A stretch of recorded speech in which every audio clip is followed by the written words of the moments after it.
إن الحمد لله نحمده ونستعينه ونستغفره ونعوذ بالله من شرور أنفسنا ومن سيئات أعمالنا من يهده الله فلا مضل له ومن يضلل فلا هادي له أشهد أن لا إله إلا الله وحده لا شريك له وأشهد أن محمدا عبده ورسوله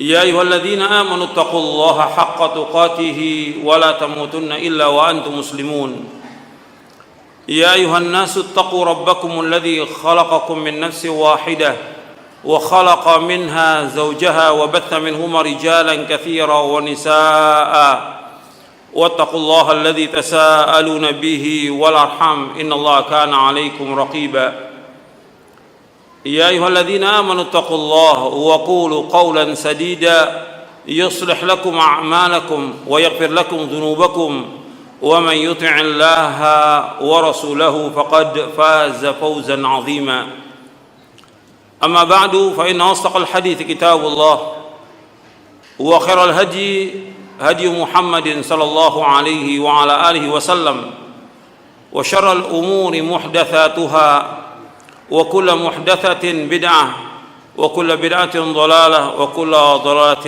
في النار. Ayolah ikhwah, azakumullah, kepada ikhwan dan akhwat yang mudah-mudahan dirahmati oleh Allah Subhanahu wa taala. Alhamdulillah, kita bersyukur kepada Allah Subhanahu wa taala atas segala nikmat yang Allah karuniakan kepada kita. Nikmat Islam, nikmat iman, nikmat sehat, nikmat afiah, nikmat dijauhkan oleh Allah dari berbagai macam malapetaka, nikmat diberikan hidayah di atas Islam dan sunnah. Nikmat Islam dan sunnah ini merupakan nikmat yang paling besar dari semua nikmat yang ada, yang wajib kita syukuri. Betapa banyak orang-orang yang diberikan hidayah di atas Islam tetapi tidak diberikan hidayah di atas sunnah, sehingga banyak yang mereka lakukan dari perbuatan-perbuatan yang menyimpang dari siratal mustaqim. Makanya kita bersyukur kepada Allah diberikan hidayah di atas Islam dan sunnah. Nikmat ini lebih utama dari semua nikmat yang ada di muka bumi ini. Dan juga kita bersyukur kepada Allah SWT diberikan hidayah taufik untuk selalu dan senantiasa menuntut ilmu syar'i. Antum bersyukur kepada Allah Taala diberikan hidayah taufik untuk menuntut ilmu syar'i. Ini nikmat yang besar yang wajib kita syukuri. Betapa banyak orang-orang yang diberikan nikmat oleh Allah Taala tetapi dia digunakan dia untuk menuntut ilmu syar'i. Antum bersyukur kepada Allah, baik kepada panitianya, penyelenggaranya, baik kepada takmir masjid, baik kepada antum semua yang datang. Dan yang datang tentunya enggak semua dari yang dekat, tapi sebagian juga dari luar kota yang datang ke tempat ini, ke kampus Universitas Gadjah Mada ini. Banyak yang datang dari luar kota. Makanya antum bersyukur diberikan hidayah taufik untuk datang ke tempat ini, untuk mengkaji ilmu syar'i, Al-Quran wa sunnah ala fahmi salaf. Dan ini nikmat yang besar. Mudah-mudahan semuanya, saya, panitia, antum semuanya mendapatkan ganjaran dan pahala yang besar dari Allah Ta'ala. Ikhwani fi din, azakumullah, kedatangan kita untuk talabul ilmi merupakan kewajiban, bukan paksaan, tapi kewajiban yang Allah wajibkan atas setiap muslim dan muslimah. Sebagaimana Nabi bersabda sallallahu alaihi wasallam, talabul ilmi faridatun ala kulli muslimin. Menuntut ilmu itu wajib atas setiap muslim. Dan juga kita berjalan untuk talabul ilmi syar'i merupakan jalan menuju surga. Dan ini yang kita cari. Tujuan hidup seorang mukmin bagaimana dia masuk ke dalam surga, itulah kesuksesan yang abadi. Kalau orang masuk surga itu sukses. Dunia ini bukan ukuran sukses. Dunia ini fana. Dunia ini semu. Dunia ini bayang-bayang. Dunia ini seperti mimpi, tapi akhirat merupakan kenyataan, merupakan hakikat kehidupan yang abadi, dan itu yang kita cari. Makanya Allah menyebutkan dalam Al-Quran, selalu menyebutkan tentang surga, dan Allah sebutkan tentang neraka sebagai ancaman bagi manusia supaya mereka berhati-hati. Nabi saja sallallahu alaihi wasallam selalu menyebutkan tentang surga, termasuk yang tadi saya sebutkan tentang kewajiban menuntut ilmu. Nabi Muhammad SAW bersabda, "Wa man salaka tariqan yaltamisu fihi ilman, sahhalallahu lahu bihi tariqan ilal jannah." Barang siapa yang berjalan untuk menuntut ilmu, maka Allah akan mudahkan jalannya ke surga. Semua disebutkan surga. Dari surah Al-Baqarah, Ali Imran dan yang lainnya. Antum lihat, Allah menjanjikan semua kepada kita surga. Wa basyiril ladzina amanu wa 'amilus solihati anna lahum jannat. Berikan kabar gembira kepada orang beriman dan beramal saleh, bagi mereka surga. Innal ladzina amanu wa 'amilus solihati lahum jannatun na'im. Orang yang beriman dan beramal saleh, tempat mereka adalah surga kenikmatan. Itu yang kita cari. Bukan dunia. Dunia enggak ada arti apa-apa. Dunia ini, kata Nabi Muhammad sallallahu alaihi wasallam, lebih jelek daripada bangkai kambing. Lebih jelek dari bangkai kambing. Dan juga Nabi bersabda sallallahu alaihi wasallam, "Lau kanatid dunya ta'dilu 'indallahi janaha ba'udatin ma saqa kafiran minha syarbata ma'in." Kalau seandainya dunia ini berharga meskipun hanya seberat sayap nyamuk, maka Allah akan berikan minum setetes pun juga kepada orang kafir. Hadis ini sahih. Menunjukkan apa? Bahwa dunia nggak ada harganya. Kalau berharga, orang kafir nggak akan dikasih. Jangankan segelas air, setetes nggak akan dikasih. Tapi karena tidak ada harganya dunia ini, maka diberikan segala macam kepada orang kafir. Maka Allah menyebutkan dalam Al-Quran, jangan kita tertipu dengan orang kafir. Tujuan kita, Allah ciptakan untuk apa? Allah ciptakan kita untuk apa? Untuk main, untuk bergurau, untuk jalan-jalan, untuk memperbanyak harta, atau untuk ibadah? Untuk ibadah. Dunia Allah sebutkan dengan permainan dan sendau gurau. Tapi kita hidup Allah ciptakan untuk ibadah. Wa ma khalaqtul jinna wal insa illa liya'budun. Tidak ciptakan jin dan manusia melainkan untuk beribadah kepadaku. Ibadah kepada Allah. Tujuan hidup kita adalah ibadah kepada Allah. Maksudnya ibadah artinya mentauhidkan Allah. Liya'buduni ay liyuwahhiduni. Wa ma khalaqtul jinna wal insa illa liya'budun. Maksudnya liya'buduni ay liyuwahhiduni, agar mereka mentauhidkan aku.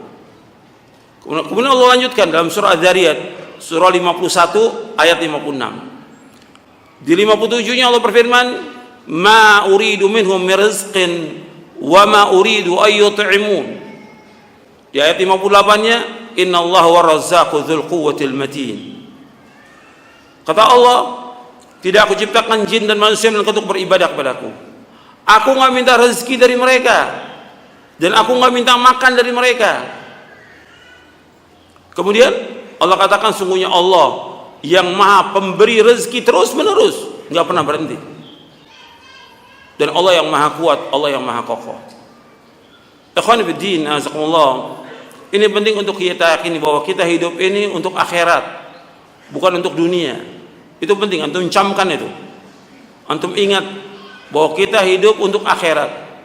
Makanya dikatakan oleh Ali bin Abi Thalib radhiyallahu an, sebagaimana diriwayatkan oleh Imam Bukhari di dalam sahihnya, kata Ali bin Abi Thalib radhiyallahu an, "Kunu abna al-akhirah wa la takunu abna ad-dunya fa innal yawma 'amalun wa la hisab wa ghadan hisabun wa la 'amal." Kata Ali bin Abi Thalib radhiyallahu anhu wa arda, jadilah kalian anak-anak sorga, jangan kalian jadi anak-anak dunia. Abna al-akhirah, anak-anak akhirat, maksudnya anak-anak surga. Jangan kalian menjadi anak-anak dunia. Sesungguhnya hari ini adalah amal. Berlomba-lomba kita melakukan amal soleh, enggak ada hisab. Tapi nanti di akhirat yang ada hisab dan tidak ada amal lagi. Disuruh kita jadi anak-anak akhirat, yaitu anak-anak surga. Berlomba-lomba hidup ini untuk beramal soleh. Yang paling asas dalam kita beramal, ya, mengikhlaskan ibadah kepada Allah. Seluruh ibadah tanpa ikhlas nggak ada manfaatnya. Makanya ikhwan fillah, azakumullah, sebelum kita mengkaji tentang bagaimana kita menyambut Ramadan dan apa yang kita lakukan bulan Ramadan, saya bawakan sedikit berkaitan dengan beberapa prinsip dasar Islam yang perlu antum ketahui. Sebagai muqaddimah yang saya ambil dari buku saya, Prinsip Dasar Islam. Ada 3 poin yang perlu saya sampaikan kepada antum. Yang pertama, bahwa agama Islam ini agama tauhid. Seluruh nabi, seluruh rasul alaihi wassalatu wassalam, semua nabi, semua rasul agamanya Islam. Dan banyak ayat Allah sebutkan dalam Al-Quran bahwa semua nabi, semua rasul agamanya Islam. Dan pokok dari agama Islam inilah tauhid. Maka itu yang didakwakan oleh semua nabi, semua rasul alaihi wassalatu wassalam, bagaimana umat ini mentauhidkan Allah. Jadi wajib untuk kita tegakkan ini. Agama Islam agama tauhid. Kita semua sudah mengucapkan 2 kalimat syahadat, asyhadu an la ilaha illallah wa asyhadu anna Muhammad Rasulullah. Kita wajib tahu tentang makna ini. Bahwa makna la ilallah artinya la ma'budu bihaqqin illallah. Tidak ada yang disembah dengan benar kecuali hanya Allah. Dan la ilallah mempunyai 2 rukun. Yang pertama nafi, yang kedua itsbat. Nafi artinya nafian jami'a ma yu'badu min dunillah.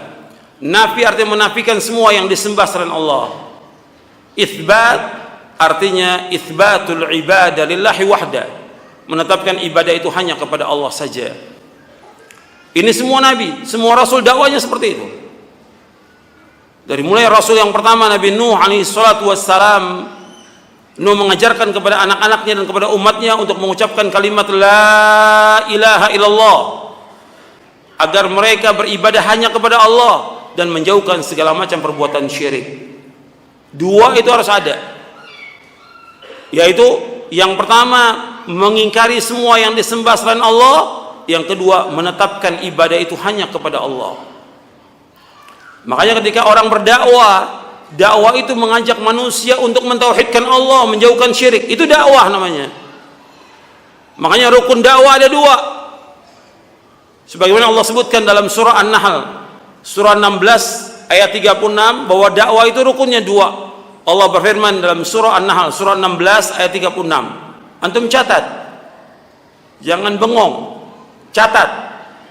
Allah berfirman, "Walaqad ba'atsna fi kulli ummatin rasulan an i'budullaha wajtanibut taghut, faminhum man hadallahu wa minhum man haqqat 'alaihi ad-dhalalah, fasiru fil ardi fanzuru kaifa kana 'aqibatul mukadzibin." Dan sungguh kami tahu pada setiap umat seorang rasul. Setiap rasul dakwanya an i'budullah, hendaklah beribadah hanya kepada Allah. Semua nabi, semua rasul mengajak umatnya untuk beribadah hanya kepada Allah, mentauhidkan Allah. Kemudian yang kedua, wajtanibut tagut, dan jauhkan tagut. Tagut kata Imam Malik, kullu ma'ubida min dunillah, setiap apa-apa yang disembah selain Allah. Jauhkan semua yang disembah oleh manusia kepada selain Allah. Apakah manusia itu menyembah batu, kubur, pohon, matahari, bulan, patung-patung dan yang lainnya? Itu wajib kita ingkari. Dan seorang tidak dikatakan dia bertauhid kepada Allah kecuali dia menegakkan ibadah ini kepada Allah, dan dia wajib mengingkari kepada semua yang disembah selain Allah. Wajib dia ingkari. Itu tauhid namanya. Nabi menyebutkan demikian. Ketika Nabi menyebutkan man qala la ilaha illallah wa kafara bima yu'badu minillah faqad haruma damu wa maluhu wa hisabu ala Allah ta'ala. Barang siapa mengucapkan kalimat la ilaha illallah dan dia mengingkari semua yang disembah selain Allah, maka haram darah dan hartanya, nggak boleh diperangi orang itu. Wajib mengingkari. Jadi kita nggak boleh diam ketika banyaknya terjadi kesyirikan di muka bumi. Paling tidak, kalau kita nggak mampu, mengingkari dengan hati. Kalau kita mampu dan kita punya kekuasaan, dengan tangan. Nggak mampu, belum mampu, ya dengan lisan sampaikan. Nggak mampu dengan hati, dan itu selama-lama iman. Kata Nabi SAW, man ra'a minkum munkaran falyughayyirhu biyadihi fa illam yastati' fa bilisanihi fa illam yastati' fa biqalbi wa dzalika adhaful iman, kata Nabi. Barang saya melihat kemungkaran, maka dia rubah dengan tangannya. Kalau nggak sanggup, dengan lisannya. Kalau nggak sanggup, dengan hatinya. Dan itu yang paling lemah iman. Kalau orang bertanya, bagaimana dengan Nabi Muhammad SAW ketika Nabi berdakwah di Mekah selama 13 tahun? Nabi melihat patung-patung yang ada di Ka'bah. Kenapa Nabi nggak menghancurkan? Kondisi Nabi waktu itu kondisi kuat atau lemah? Lemah. Bahkan ketika para sahabat disiksa karena mengucapkan kalimat la ilaha illallah, belum ada kewajiban sholat, belum ada kewajiban puasa, belum ada kewajiban haji, belum ada kewajiban yang lain. Yang Nabi ajarkan satu kalimat sampai Nabi keliling di Mina. Nabi mengatakan kepada mereka, qulu la ilaha illallah tuflihu. Ucapkan kalimat la ilaha illallah karena akan jaya, akan menang kalian. Ucapkan kalimat itu. Tapi mereka enggak mau. Sampai Allah mengatakan dalam Al-Qur'an, wa idza qila lahum la ilaha illallah yastakbirun. Apabila dikatakan la ilaha illallah, mereka sombong, enggak mau mereka ucapkan kalimat itu. Karena mereka tahu tentang artinya, konsekuensinya. Mengingkari semua yang disembah Allah. Makanya ketika Nabi mendakwakan dakwah ini, para sahabat memahami tentang dakwah ini, mereka mengimani dan kuat iman mereka sehingga mereka disiksa, mereka siap untuk disiksa. Bahkan ada sahabat pun dibunuh, tetap dia pertahankan kalimat ini. Di antaranya Yasir, di antaranya Sumayyah, dibunuh oleh orang-orang musyrik Mekah. Nabi lihat, tapi Nabi nggak sanggup. Belum ada kekuatan. Cuma Nabi yang mengatakan kepada mereka yang sudah mengucapkan kalimat la ilaha illallah, yang mereka disiksa karena mengucapkan kalimat ini, Nabi mengatakan, sabron ala Yasir fa inna mau'idakumul jannah. Sabarlah wahai keluarga Yasir, janji kamu adalah sorga. Sorga. Karena Nabi belum ada kekuatan.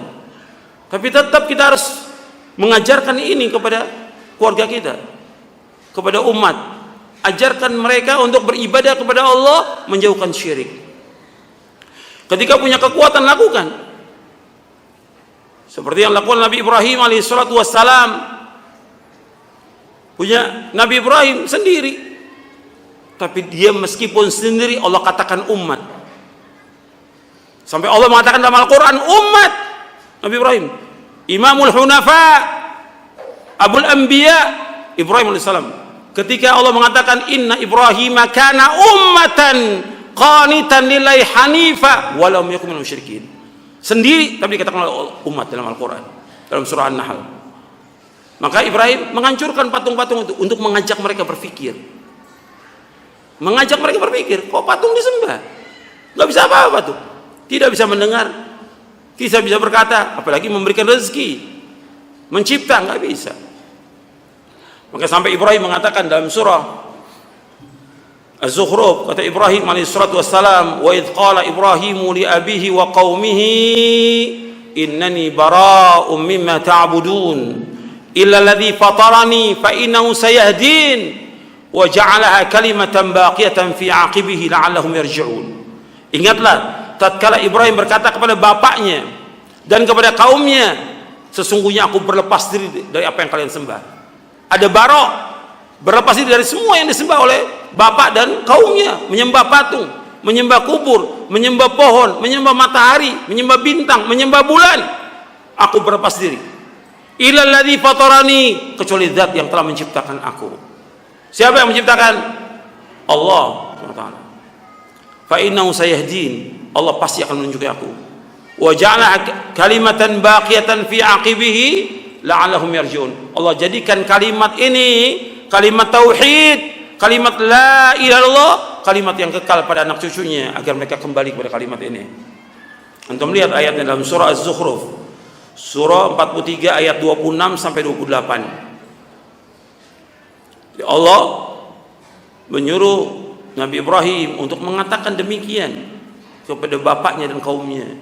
Jadi tauhid itu artinya mengikhlaskan ibadah kepada Allah dan mengingkari semua yang disembah selain Allah. Ini rukun daripada dakwah.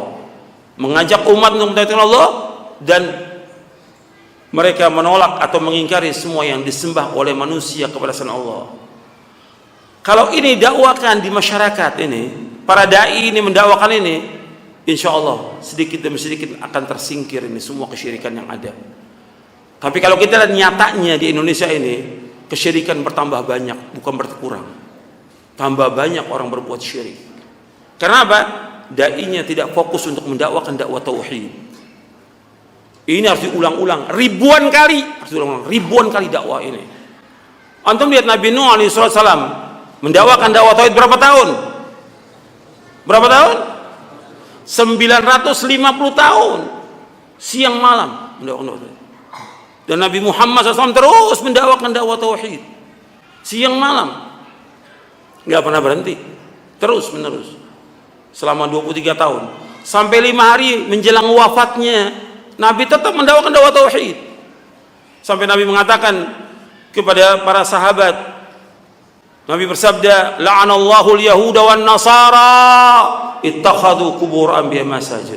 Mudah-mudahan Allah melaknat orang Yahudi Nasrani karena mereka menjadikan kubur nabi mereka sebagai tempat ibadah. Sebagai tempat ibadah. Kubur nabi mereka sebagai tempat ibadah. Artinya kubur-kubur nabi jadikan sebagai tempat ibadah. Kubur, kemudian setelah itu dibangun masjid. Atau ada masjid, di dalamnya kemudian dikubur yang wakafnya atau yang lainnya. Yang lama-kelamaan dia diapakan? Disembah. Jadi ini harus tegak ini dakwah ini. Kalau terus didakwakan, orang akan sadar, akan paham tentang tauhid.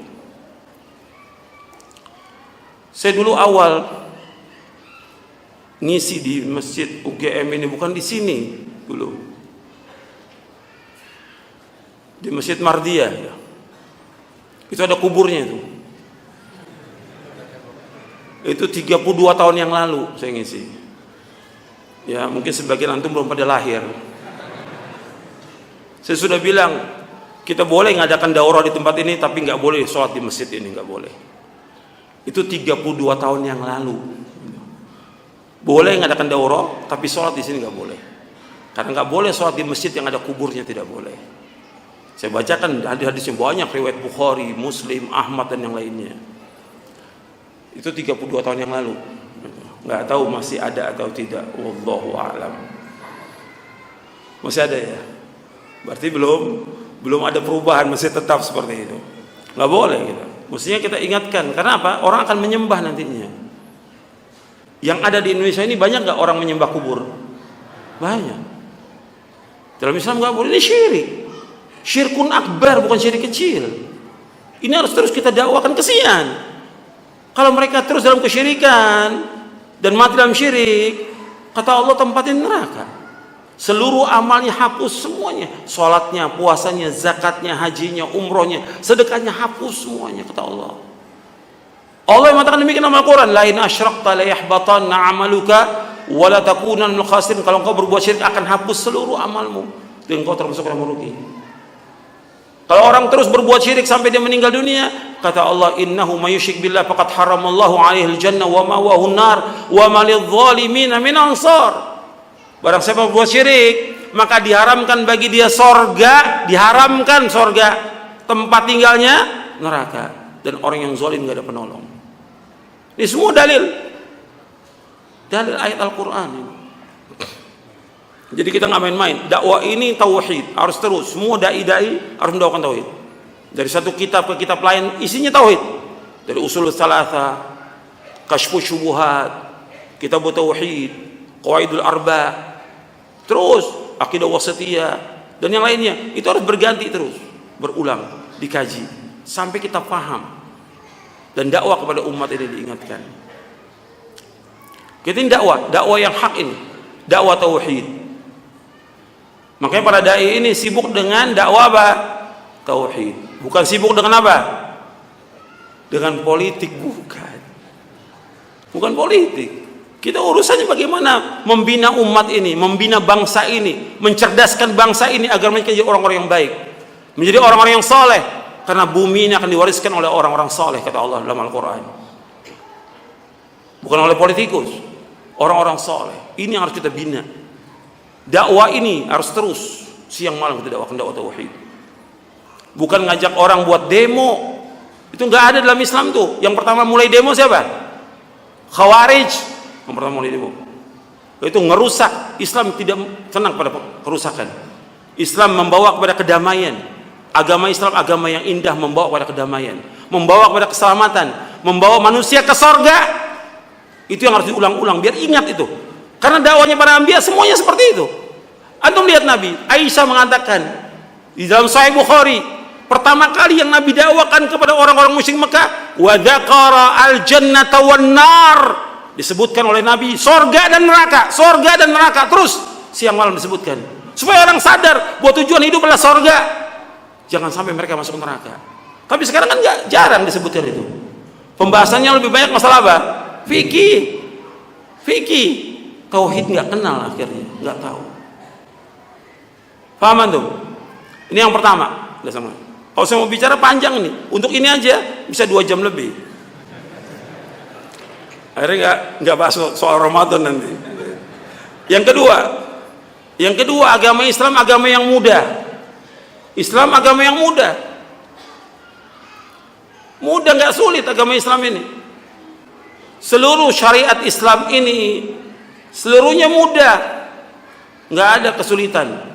Allah berfirman di tengah-tengah ayat puasa, di tengah-tengah ayat puasa, di ayat 185 surah Al-Baqarah, Allah berfirman, yuridullahu bikumul yusra wala yuridu bikumul usra. Allah menghendaki kepada kalian kemudahan dan Allah tidak menghendaki kepada kalian kesulitan. Agama Islam ini agama mudah. Antum ingat itu, mudah semuanya, semua syariat Islam semua mudah, nggak ada yang sulit. Makanya Nabi Muhammad SAW bersabda, inna hadzal dina yusrun, sesungguhnya agama Islam agama yang mudah. Hadis sahih diriwayatkan oleh Imam Bukhari dalam sahihnya. Agama Islam agama yang mudah, mudah semua agama Islam ini mudah. Jadi semua syariat mudah. Tentang apa? Tentang akidah, tentang ibadah, tentang akhlak, tentang muamalah, tentang rumah tangga, tentang segala macam, semuanya mudah, nggak ada yang sulit. Tentang sholat, puasa, zakat, haji, umrah atau yang lain, semuanya mudah. Nggak mungkin Allah menurunkan agama yang akan menyulitkan manusia, nggak mungkin. Makanya Allah berfirman dalam surah Thaha di awal-awal, Thaha ma anzalna 'alaikal qur'ana litashqa. Thaha, kami tidak turunkan Al-Quran untuk menyusahkan manusia. Kami tidak turunkan Al-Quran untuk menyusahkan manusia. Jadi justru untuk memudahkan manusia. Jadi Islam ini mudah. Jangan orang mengatakan agama Islam sulit. Tidak. Mengikuti Quran wa sunnah ala fahmi salaf mudah, tidak sulit. Semua mudah. Nggak mungkin Allah turunkan agama yang menyusahkan manusia, tidak mungkin. Itu harus kita ingat tuh. Semua agama Islam mudah. Kemudian kalau ada orang mengatakan agama ini sulit, berat bagi saya, itu disebabkan karena kebodohan dia tentang agama, atau disebabkan karena dia banyak dosa dan maksiat, atau disebabkan karena dia dikuasai oleh hawa nafsu, atau dia mengikuti orang banyak sehingga sulit dia untuk menerima kebenaran. Makanya orang banyak itu ukuran kebenaran atau bukan? Bukan. Orang banyak bukan ukuran kebenaran. Sama juga nenek moyang bukan ukuran kebenaran. Karena Allah menyebutkan dalam Al-Quran, ketika para nabi dan para rasul mengajak mereka untuk kembali kepada jalan yang benar, alasan mereka, nenek moyang kami dari dulu seperti ini. Dan sekarang pun seperti itu juga. Kalau diajak kepada Quran dan Sunnah yang benar, ini sudah ajaran nenek moyang. Nenek moyang bukan ukuran kebenaran. Bahkan Allah menyebutkan dalam Al-Quran, di dalam surah Al-Baqarah, surah yang kedua ayat 170, wa idza qila lahum ittabi'u ma anzalallah qalu bal nattabi'u ma alfayna alaihi aba'ana awalau kana aba'uhum la ya'qiluna syai'an wa la yahtadun. Apabila dikatakan kepada mereka, ikutilah apa yang Allah turunkan kepada Rasulnya, qalu, mereka berkata, kami mengikuti apa yang kami dapati nenek moyang kami melakukannya. Kata Allah, apakah mereka akan mengikuti juga nenek moyang mereka? Padahal mereka la ya'qiluna syai'an wa la yahtadun. Tidak mereka berakal, tidak berpikir, dan mereka tidak mendapatkan petunjuk. Tidak mereka berpikir dan tidak mendapatkan petunjuk. Dan itu ada beberapa ayat lagi yang mereka beralasan dengan nenek moyang. Memang bukan kebenaran. Jadi itu yang membuat mereka susah untuk meninggalkan kebiasaan yang sekian lama. Tapi kita harus tekankan bahwa ini yang benar, mengikuti Quran dan Sunnah, dan ini mudah, justru ini yang membawa manusia ke sorga. Jelaskan pada mereka. Dan terus, nggak cukup sekali. Kemudian yang ketiga, agama Islam adalah agama yang sudah sempurna, nggak boleh ditambah, nggak boleh dikurangi. Islam agama yang sudah sempurna. Allah berfirman dalam surah Al-Maidah, surah yang ke-5 ayat 3. Allah berfirman, al-yawma akmaltu lakum dinakum wa atmamtu alaikum ni'mati wa raditu lakum al-islam dinan. Pada hari ini aku sempurnakan bagimu agamamu, aku telah cukupkan nikmatku atasmu, dan aku ridho Islam menjadi agama bagimu. Sempurna agama Islam yang dibawa oleh Nabi Muhammad SAW sudah sempurna, nggak boleh ditambah, nggak boleh dikurangi. Makanya dikatakan oleh Ibnu Katsir, tidak ada agama kecuali agama yang dibawa oleh Nabi Muhammad SAW. Nggak ada syariat kecuali syariat yang dibawa oleh Nabi Muhammad SAW. Kata Ibnu Abil Izz Al-Hanafi, tidak ada tarekat kecuali tarekat yang dibawa oleh Nabi Muhammad SAW, dan tidak ada hakikat kecuali hakikat yang dibawa oleh Nabi Muhammad SAW. Sempurna agama Islam ini, nggak boleh kita tambah, nggak boleh kita kurangi. Makanya Nabi Muhammad SAW meninggalkan agama Islam ini dalam keadaan putih bersih, malamnya seperti siangnya. Kalau orang menyimpang dari yang putih bersih ini, pasti dia akan binasa. Kata Nabi Muhammad SAW dalam hadis yang diriwayatkan oleh Imam Ibnu Majah dan Ibnu Abi Asim dalam kitabnya As-Sunnah, kata Nabi SAW, taraktukum ala mithlil bayda lailuha kanahariha la yazigu anha ba'di illa halik. Kata Nabi, aku tinggalkan agama Islam ini kepada kalian dalam keadaan putih bersih, malamnya seperti siangnya, tidaklah menyimpang dari yang putih bersih ini, melainkan orang itu pasti binasa. Jadi putih bersih, nggak ada bercak-bercak syirik, nggak ada bercak-bercak bid'ah, nggak ada bercak-bercak khurafat, tidak ada, bersih. Nabi tinggalkan agama Islam ini. Makanya kita wajib mengikuti jalan yang lurus ini, agama yang putih bersih ini. Jangan mengikuti agama kebanyakannya manusia atau nenek moyang, jangan, pasti sesat nanti. Justru ikuti yang diwariskan oleh Nabi Muhammad SAW, Al-Quran wa Sunnah, dan diamalkan para sahabat, itu yang kita ikut. Jangan nambah-nambah yang gak ada pada zaman Nabi, jangan kita lakukan yang berkaitan dengan ibadah. Kalau dunia, Nabi mengatakan antum a'lamu bi umuri dunia. Kalau ke dunia, kan lebih tahu tentang urusan dunia kalian. Mau bikin mobil, mau bikin pesawat, mau bikin komputer, kalian lebih tahu tentang dunia. Tapi kaitan dengan ibadah, harus ada contoh. Orang mengadakan puasa tertentu, umpamanya puasa mutih, ada nggak itu di Indonesia? Ada. Mana keterangannya? Ini ibadah. Dalilnya ada apa? Ada orang mengadakan sholat berapa hari yang lalu, malam nisfu Sya'ban. Mana dalilnya? Ini ibadah. Yang dikatakan sholat alfiyah 100 rakaat, setiap rakaat baca 10 surah Al-Ikhlas. Maka dikatakan 1000 alfiyah, alf 1000. Mana dalilnya? Ini ibadah. Atau mengadakan cara-cara salawatan tertentu rame-rame, ini ibadah. Kalau ibadah yang ditanya apanya? Dalilnya, contohnya ada atau tidak.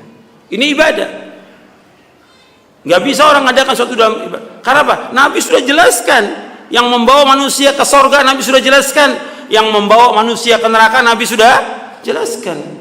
Sampai dikatakan oleh Nabi Muhammad SAW, ma baqiya syai'un yuqarribu minal jannati wa yuba'idu minan nari illa wa qad buyyina lakum. Kata Nabi SAW, tidak tersisa sedikit pun dari agama Islam ini. Artinya aku sudah jelaskan semuanya. Yang membawa manusia ke surga aku sudah jelaskan, yang membawa manusia ke neraka aku sudah jelaskan, lengkap semuanya. Ini hadis sahih diriwayatkan oleh Imam At-Tabrani dalam kitabnya Al-Mu'jamul Kabir dari sahabat Abu Dzar radhiyallahu anhu. Kemudian di dalam riwayat yang lain juga disebutkan bahwa Nabi sudah ingatkan kepada kita tentang kesempurnaan agama ini. Sampai pernah Salman Al-Farisi, Salman Al-Khair, ditanya oleh kaum musyrikin, apakah Nabi kamu mengajarkan kepada kamu segala sesuatu sampai tentang tata cara buang air? Dijawab oleh Salman, ajal, iya. Itu na'am. Hadis ini sahih riwayat Muslim. Iya, artinya Nabi mengajar kepada kami semua sampai tentang tata cara buang air. Kalau tentang tata cara buang air diajarkan oleh Nabi Muhammad SAW, apalagi tentang akidah, tentang tauhid. Gak mungkin Nabi nggak mengajarkan. Tentang ibadah Nabi ajarkan lengkap.